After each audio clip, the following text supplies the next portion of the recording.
دوستو، شب برأت مغفرت و رحمت کی رات ہے۔ اللہ تعالی نے اپنے بے انتہا فضل اور بندوں پر شفقت کی وجہ سے کچھ خاص مواقع ایسے عنایت فرمائے ہیں جن میں بندوں کو مغفرت و رحمت اور ثواب حاصل کرنے کا سنہرا موقع حاصل ہوتا ہے۔ ان مواقع میں سے ایک موقع شعبان کی 15ویں رات بھی ہے۔ یہ بڑی خیر و برکت والی رات ہے۔ یہ رات شروع ہوتے ہی مغفرت و رحمت کی بارش ہونے لگتی ہے اور صبح تک رہتی ہے، اور بے شمار لوگوں کے گناہوں کو معاف کر دیا جاتا ہے۔ اسی لیے یہ رات شب برأت کے نام سے مشہور ہے۔ شب برأت کے معنی مغفرت اور عذاب سے چھٹکارے کی رات کے ہیں۔ اس رات کی فضیلت ترمذی، ابن ماجہ، صحیح ابن حبان، طبرانی اور دیگر احادیث کی کتابوں میں 10 سے زائد صحابہ کرام رضی اللہ عنہم سے مروی ہے، جبکہ فضیلت کے ثبوت کے لیے ایک ہی روایت کافی ہے۔ اللہ تعالیٰ اس رات میں کچھ لوگوں کو چھوڑ کر تمام کی بخشش فرما دیتے ہیں۔ حضرت معاذ بن جبل رضی اللہ عنہ سے روایت ہے، رسول اکرم صلی اللہ علیہ وسلم نے فرمایا، اللہ جل شانہ شعبان کی 15ویں رات کو اپنی تمام مخلوق کی طرف متوجہ ہوتے ہیں اور ان کی بخشش فرما دیتے ہیں، لیکن شرک کرنے والے اور کینہ رکھنے والے بخشش سے محروم رہتے ہیں۔ ایک روایت میں مزید اضافہ ہے کہ قطع رحمی کرنے والے، ازار وغیرہ ٹخنے سے نیچے لٹکانے والے، والدین کی نافرمانی کرنے والے اور شراب کے عادی کی بھی بخشش نہیں ہوتی۔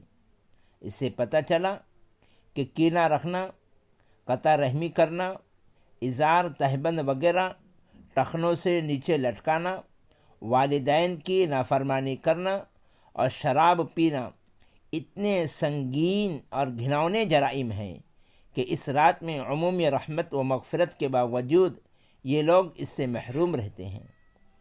حضور اکرم صلی اللہ علیہ وسلم ماہ شعبان میں کثرت سے روزہ رکھتے تھے۔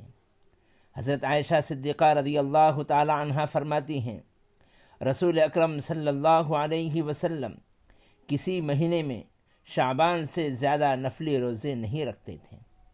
آپ شعبان کا پورا مہینہ آخر کے چند دن چھوڑ کر روزہ رکھتے تھے۔ البتہ جس شخص کو ضعف و کمزوری لاحق ہونے کا خطرہ ہو، وہ آدھے شعبان کے بعد مسلسل روزے نہ رکھے تاکہ رمضان کے فرض روزے اچھی طرح رکھ سکیں۔ ایسے ہی شخص کے لیے رسول اکرم صلی اللہ علیہ وسلم نے فرمایا، جب آدھا شعبان رہ جائے تو مسلسل روزے مت رکھو۔ اس رات میں رزق و عافیت دینے کا عام اعلان کیا جاتا ہے۔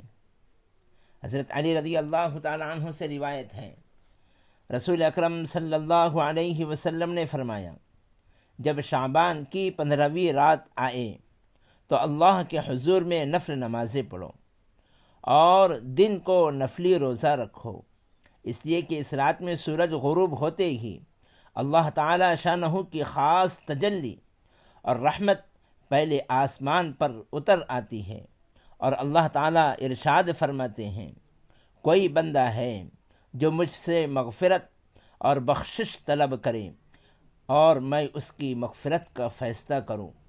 کوئی بندہ ہے جو مجھ سے روزی مانگے اور میں اس کو روزی دینے کا فیصلہ کروں۔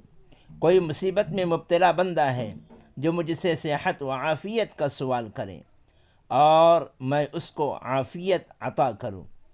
اسی طرح مختلف قسم کے حاجت مندوں کو اللہ تعالی پکارتا ہے کہ وہ اس وقت مجھ سے اپنی حاجتیں مانگے اور میں انہیں عطا کروں۔ سورج غروب ہونے سے لے کر صبح صادق تک اللہ تعالی کی رحمت اسی طرح اپنے بندوں کو پکارتی رہتی ہے۔ محترم بزرگوں، شعبان کو نفلی روزہ رکھنے میں کوئی حرج نہیں ہے۔ البتہ اس روزے کو محدثین اور فقہا نے سنت روزوں میں شامل نہیں کیا۔ ہاں، اگر کوئی شخص 15 شعبان کو اس نیت سے روزے رکھے کہ یہ شعبان کا دن ہے اور پورے شعبان میں روزہ رکھنے کی فضیلت اور رسول اکرم صلی اللہ علیہ وسلم کا روزہ رکھنے کا معمول کئی حدیثوں سے ثابت ہے، یا اس نیت سے روزہ رکھے کہ 15 تاریخ ایام بیز میں داخل ہے اور حضور اقدس صلی اللہ علیہ وسلم اکثر ہر ماہ کے ایام بیز یعنی 13، 14، 15 تاریخ کے روزے رکھتے تھے، اس لیے میں بھی ایام بیز کے 3 روزے رکھ رہا ہوں، تو انشاءاللہ اسے سنت روزے کا ثواب ملے گا۔ اس رات میں قبرستان جانے کو ضروری نہیں سمجھنا چاہیے۔ حضرت عائشہ صدیقہ رضی اللہ تعالی عنہ فرماتی ہیں کہ ایک مرتبہ رات کو سوتے میں آنکھ کھلی تو میں نے رسول اکرم صلی اللہ علیہ وسلم کو گھر میں نہیں پایا۔ آپ کو تلاش کرنے کے لیے نکلی تو آپ مدینہ منورہ کے قبرستان جنت البقیع میں ملے۔ آپ صلی اللہ علیہ وسلم نے فرمایا، اے عائشہ، کیا تجھے اس بات کا خطرہ گزرا کہ اللہ اور اس کے رسول تجھ پر ظلم کریں گے، یعنی تیری باری ہوتے ہوئے میں کسی دوسری بیوی کے پاس چلا گیا ہوں گا؟ میں نے عرض کیا، ایسی کوئی بات نہیں، البتہ یہ خیال آ گیا تھا کہ شاید کسی وقتی ضرورت سے آپ اپنی کسی اہلیہ کے پاس تشریف لے گئے ہوں گے۔ آپ نے فرمایا، میں کسی کے پاس نہیں گیا، یہاں بقیع آیا ہوں۔ یہ عبادت و دعا کی رات ہے۔ اللہ تعالیٰ شعبان کی 15ویں رات کو قریبی آسمان کی طرف خصوصی توجہ فرماتے ہیں، اور قبیلہ بنی کلب کی بکریوں کے جسم پر جتنے بال ہیں ان سے زیادہ لوگوں کی مغفرت فرماتے ہیں۔ لہذا اگر کوئی شخص حضور اقدس صلی اللہ علیہ وسلم کی اتباع میں قبرستان چلا جائے تو اسے انشاءاللہ اجر و ثواب ملے گا، لیکن چونکہ نبی اکرم صلی اللہ علیہ وسلم سے اپنی پوری زندگی میں شب برأت کے موقع پر صرف ایک مرتبہ قبرستان جانا مروی ہے، اس سے شب برأت کے موقع پر کبھی کبھار جانا چاہیے۔ ہر شب برأت میں جانے کا اہتمام کرنا اور اس کو ضروری سمجھنا، اس کے بغیر شب برأت ہی نہیں ہوتی، یہ اس کو اس کے درجے سے آگے بڑھا دینے والی بات ہے۔ شریعت میں جو چیز جس درجے میں ثابت ہو اس کو اسی درجے میں رکھنا چاہیے، اس سے آگے نہیں بڑھانا چاہیے۔ نفل عبادتوں میں تنہائی مقصود ہے۔ اس رات میں جو بھی عبادت کی جاتی ہے وہ سب نفل عبادت شمار ہوتی ہے، اور نفل عبادت جس قدر چھپ کر کی جاوے افضل و بہتر ہے۔ نفل عبادتوں میں اجتماعیت پسندیدہ نہیں ہے۔ نفل کے بارے میں تمام فقہا و محدثین کا اس پر اتفاق ہے کہ نفل نماز اپنے گھر میں ادا کرنا افضل ہے، اس لیے اس رات نوافل، ذکر، تلاوت اور دیگر عبادتیں اپنے اپنے گھروں میں ادا کرنی چاہیے۔ نبی اکرم صلی اللہ علیہ وسلم گھر ہی میں نفل عبادت ادا کیا کرتے تھے، جبکہ آپ کا گھر بہت چھوٹا تھا۔ اتفاقاً اگر کوئی شخص رات میں عبادت کے لیے مسجد آ جائے اور انفرادی طور پر اپنی نماز و تلاوت میں مشغول رہے تب بھی کچھ مذائقہ نہیں، لیکن اجتماعی شکل اختیار کرنے سے پورے طور پر پرہیز کرنا چاہیے۔ اس رات میں عبادت کا کوئی خاص طریقہ مقرر نہیں ہے۔ شب برأت میں نہ کوئی خاص قسم کی عبادت مقرر ہے، نہ نماز پڑھنے کا کوئی مخصوص طریقہ ثابت ہے۔ نفل نماز عام طور پر جس طرح پڑھی جاتی ہے اسی طرح شب برأت میں بھی پڑھ سکتے ہیں۔ بعض علاقوں میں اس رات میں نوافل پڑھنے کے جو طریقے عوام میں رائج ہیں ان کے عجیب و غریب فضائل اور فوائد بیان کیے جاتے ہیں۔